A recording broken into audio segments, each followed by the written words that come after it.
നടി മമത മോഹൻദാസ് നിരവധി പേർക്ക് പ്രചോദനമാണ്. ഒന്നിലേറെ തവണ ക്യാൻസർ പിടിയുണ്ടായിട്ടും ഓട്ടോ ഇമ്മ്യൂൺ കണ്ടീഷൻ എന്നീ പ്രതിസന്ധി ഘട്ടങ്ങളെയെല്ലാം മമത അതിജീവിച്ചു. ഒട്ടും എളുപ്പമായിരുന്നില്ല മമതയ്ക്ക് ഈ യാത്ര.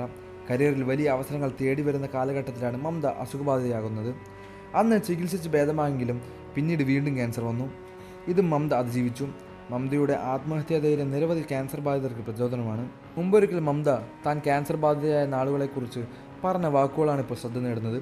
2009 ആരോഗ്യ പ്രശ്നം വന്നപ്പോൾ തൻ്റെ ജീവിതം തന്നെ സിനിമയാണെന്ന് തോന്നി. എനിക്ക് വിശ്വസിക്കാൻ പറ്റിയില്ല. ഒരുപാട് സിനിമകൾ ചെയ്യാനുണ്ടായിരുന്നു. ആ സമയത്താണ് പാസഞ്ചർ റിലീസായത്. പെട്ടെന്ന് ഡാഡിക്ക് എല്ലാവരെയും വിളിച്ച് മമതയ്ക്ക് ഇപ്പോൾ വർക്ക് ചെയ്യാൻ പറ്റില്ലെന്ന് പറഞ്ഞു. ആ സമയത്ത് വളരെ ബുദ്ധിമുട്ടി ഞാൻ ഒരു തെലുങ്ക് സിനിമ ചെയ്തു. നാഗാർജുനയ്ക്കൊപ്പം ചെയ്ത കെഡ്ഡി എന്ന സിനിമയായിരുന്നു അത്. വലിയ രീതിയിൽ ഈ സിനിമ എന്നെ സഹായിച്ചു. ആ ക്രെഡിറ്റ്സിൽ വർക്ക് ചെയ്യാനുള്ള തീരുമാനം ഞാനെടുത്ത ഏറ്റവും നല്ല തീരുമാനമായിരുന്നു. ഓരോ മാസം കഴിയുമ്പോഴും ആരോഗ്യനില മോശമായേക്കും, ഫിസിക്കലി കാണാൻ മോശമാകും. ആ സിനിമയിൽ ചെയ്യുന്ന ക്യാരക്ടറിന് വേണ്ടി ഞാൻ പിടിച്ചു നിന്നു.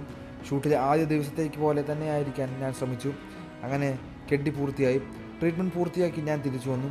കഥ തുടരുന്നു എന്ന സിനിമയുടെ തൻ്റെ മുന്നിലുണ്ടായിരുന്നു. ആരെയും വിളിച്ച് ലഭിച്ചതല്ല. കീമോ കഴിയുന്നതിൻ്റെ അവസാന ആഴ്ചയിലാണ് സേതു മണ്ണാർക്കാട് സത്യൻ അന്തിക്കാടിൻ്റെ സിനിമയ്ക്ക് വിളിക്കുന്നത്. അത് കഴിഞ്ഞുടനെ അൻവർ എന്ന സിനിമ റെഡിയായേക്കും മമത മോഹൻദാസ് അന്ന് പറഞ്ഞു. അസുഖത്തെക്കുറിച്ച് ജനങ്ങളോട് തുറന്നു പറഞ്ഞ ഘട്ടങ്ങളെക്കുറിച്ചും മമത സംസാരിച്ചു. അത് പോയിന്റ് കഴിഞ്ഞപ്പോൾ മുടി എവിടെ എന്ന് ഒരുപാട് പേർ ചോദിച്ചു. അമ്മയെ എന്താണ് ഒളിക്കുന്നതെന്ന് ചോദിക്കാൻ താൻ തന്നെയാണ് ഇക്കാര്യം മാധ്യമങ്ങൾക്ക് മുന്നിൽ പറഞ്ഞതെന്നും മമത അന്ന് വ്യക്തമാക്കി. മയൂകം എന്ന സിനിമയിലൂടെ അഭിനയ രംഗത്തേക്ക് കടന്നു വന്ന മമത വളരെ പെട്ടെന്നാണ് ശ്രദ്ധിക്കപ്പെട്ടത്. ആരോഗ്യ പ്രശ്നങ്ങൾ കാരണം ഒന്നിലേറെ തവണ നടിയുടെ കരിയറിൽ ഇടവേള വന്നിട്ടുണ്ട്. രണ്ടാമത് ക്യാൻസർ വന്നപ്പോൾ അമേരിക്കയിലേക്ക് ഒറ്റയ്ക്ക് പോയി ചികിത്സ നടത്തുകയായിരുന്നു മമത. വൈകാതെ താരം പഴയ ജീവിതത്തിലേക്ക് തിരിച്ചു വന്നു.